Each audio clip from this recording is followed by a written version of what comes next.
Hey Sam, how are you, Hey, mate? Ollie. Yeah, good, thanks, mate. Just wonder if you could talk through the week. Has there been, a bit of extra intensity, an extra edge, I suppose, not only coming off the back of a loss, but given you're heading into your last test of the year?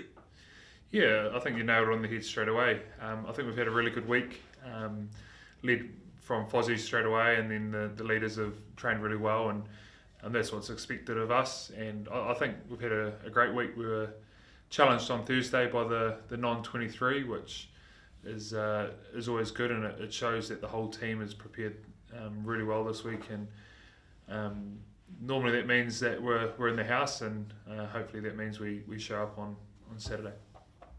Ireland obviously starved you guys of possession, made you defend for large parts. Do you expect the French to adopt a similar game plan, a similar way of trying to beat you?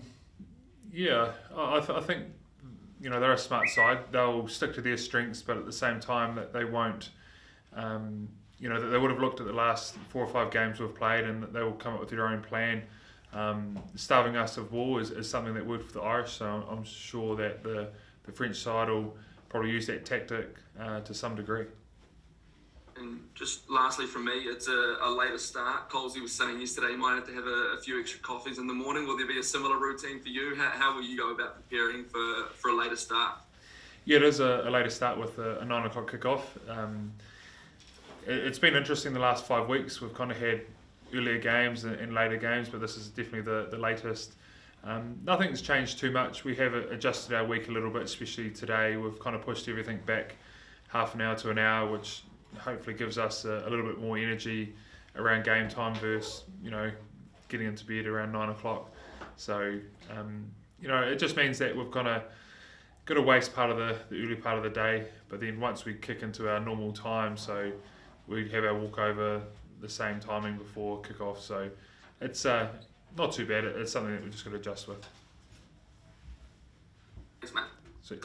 Cool. Chris Reeve, jump on in. Cheers, Joe. Morning, Sam.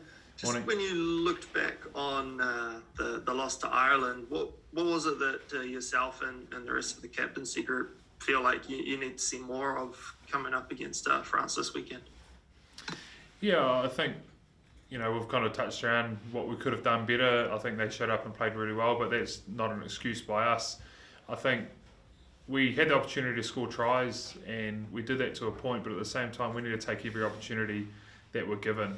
And if we can do that, then all of a sudden the possession stats will hopefully be a little bit more 50-50.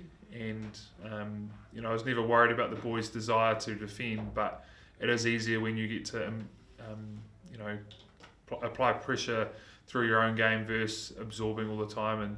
And that's what Ireland made us do. They made us absorb for a number of tackles, and we've all heard of the stats and the number of tackles people and the team made. It's one thing that we've got to make sure we don't have happen tomorrow night. And a lot's been said about the different style of play between North and Southern hemispheres. Just how important has this tour been for you guys, having not travelled north for or so? Yeah, it just shows how the game of rugby can be played. There's no right or wrong way. There's going out there and playing your style, and if your style is what is expected and what's needed in that day, and you're successful, it means you come out on the right side of the scoreboard. And I think it's really good for us getting up here. We haven't been up here for a couple of years, obviously with COVID and World Cup. So it is good to play a couple of different styles for us as older players, but also some of the new players that they haven't actually been up here. So there are some guys, this is the first time to the Northern Hemisphere, first time to some of these great stadiums and countries we get to play against. And it's something going to the ground earlier today, you get to see people walk into a massive stadium with a massive capacity, and you just get to see that awe they have of looking around that we had a couple of years ago. But it's something that definitely doesn't get old as a senior player. We get to play in some amazing places and experience some amazing cultures, as well as the top level of rugby. As one of the senior players in the group, has there been a little bit of that with the younger players just being in these cities around Europe, like seeing the younger players sort of in awe of being in France. I mean, you guys are traveling by bus, but I mean, they're still in France. Yeah, it's one of those weird ones. You do get to drive past some amazing things. We'd love to be able to get out there and walk around them, have a real good look. But that's just the way the world is at the moment. We get to see some of those things out the bus window, like you say. But we're here for a job. Travelling and the tourist things is just a little side perk. But we're definitely here for rugby first, and we'll make sure we nail that. So, man, thank you. Cheers, man. Cool. Who else would like to jump in? Kareem? Yep. Okay. We'll go to Marvin France. Hello, Marvin. Yeah, hi Sam, Marvin here from stuff.co.nz. Just one from me. How has Sam Cane been tracking through the week, and with him being back in the starting side, how does that affect the leadership dynamic between him and yourself? Yeah, it's been great having Kano back in the starting side this week. It's something that definitely helps myself. Obviously, Sam's a very experienced player and has his own leadership ability, which is nice for me to bounce ideas off. And just having another senior voice out there is really good.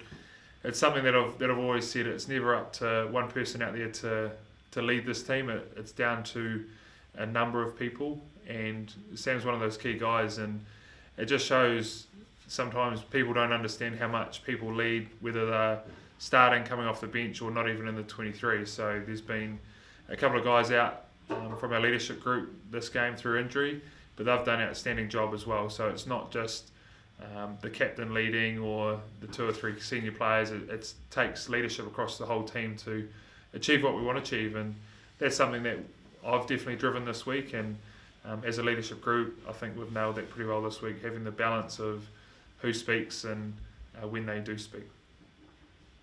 Thank you. Awesome. Kareem, would you like to jump in? Yes. Bonsoir. Kia ora. Kia ora. Kia ora, Sam. Kia ora. You were talking about the dimension that this game has for the guys in the team. You're there for a job. Do you emphasize on, according to you, what this game dimension is for the people deep down in New Zealand? Because you've been defeated 2 times already. It will be the 3rd time in a row, the first time since 1973. Do you take in your mind what the others Kiwi think, or you stay in your mental bubble?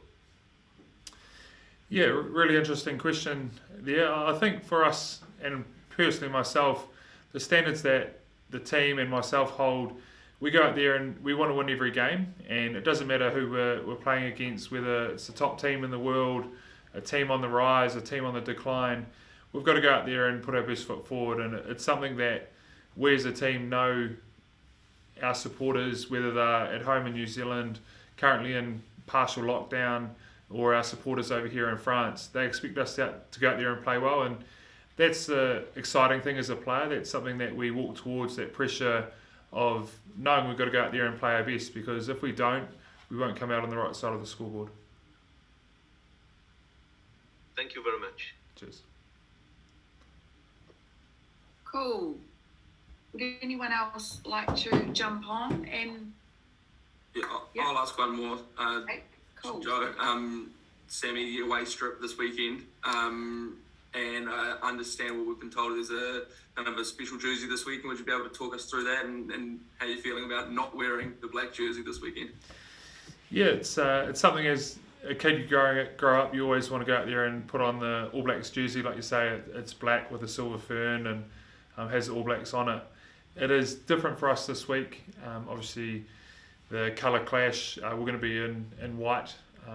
So it's something as All Blacks, not a lot of people get the opportunity to put on the white jersey, and this is probably one of the ones that we do have that opportunity with. And it's also very special for us. We get to have the poppy on our shoulder because last week it wouldn't have been right for us to wear it. So this is the opportunity that we have, and that just makes it a little bit more special. I think every All Black jersey is special, but a white jersey with a poppy just makes it probably a little bit more special because it doesn't happen very often.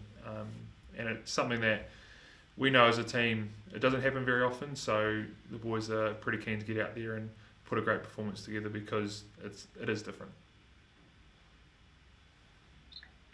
Following on from that, Sam, do you just want to talk about the trophy, the Dave Gallagher Trophy? Oh, sorry, a couple of people talking there. Sorry, Joe. Just the trophy, the Dave Gallagher Trophy. Just want to add to that?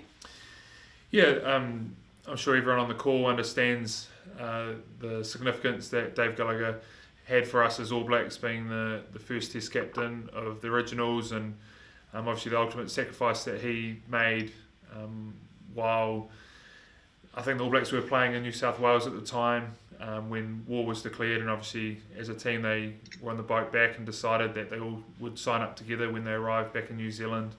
So he's one of the 13 All Blacks that were killed in World War One. So obviously the trophy that is played for between France and New Zealand definitely has a very special place in our hearts as Kiwis, and obviously the French are the same. So it is one of those things that we do talk around every time we do play it, because even though he lived so long ago, a lot of the standards that the All Blacks live by now, he set up as captain and as the leader he was. So it's something that we understand the history of it, and it's something we don't take lightly. Cool. Can I ask a question? Yeah, go for it, Kareem. Yes, Another one? Yep.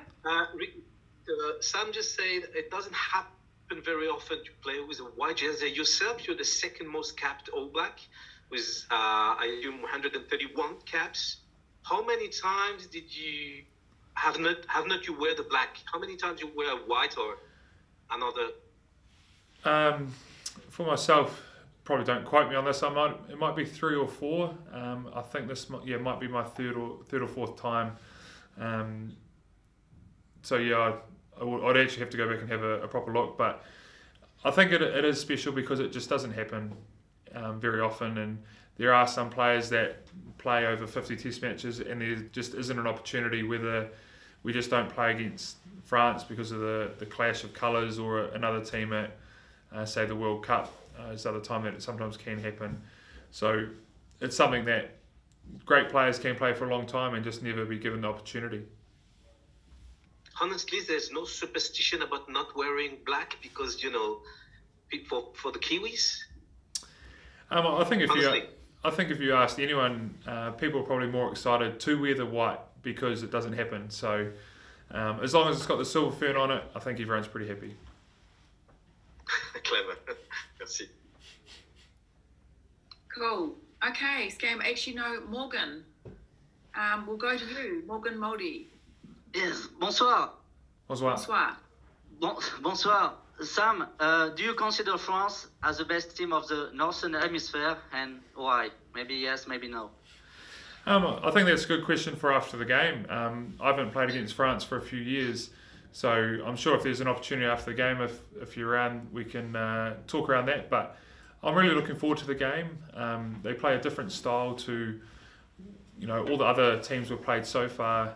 They've picked a big, strong team, and I think they're going to play the traditional French way with a lot of mauls, a lot of scrums, and that excites me because I know myself personally I have to be there ready to go, and hopefully we can match that French flair that comes from their set piece. And I think that's what makes this game exciting, is we don't really know how the French team is because we just haven't played each other for a couple of years, and I think that's what the team is excited about, and I know I am personally as well.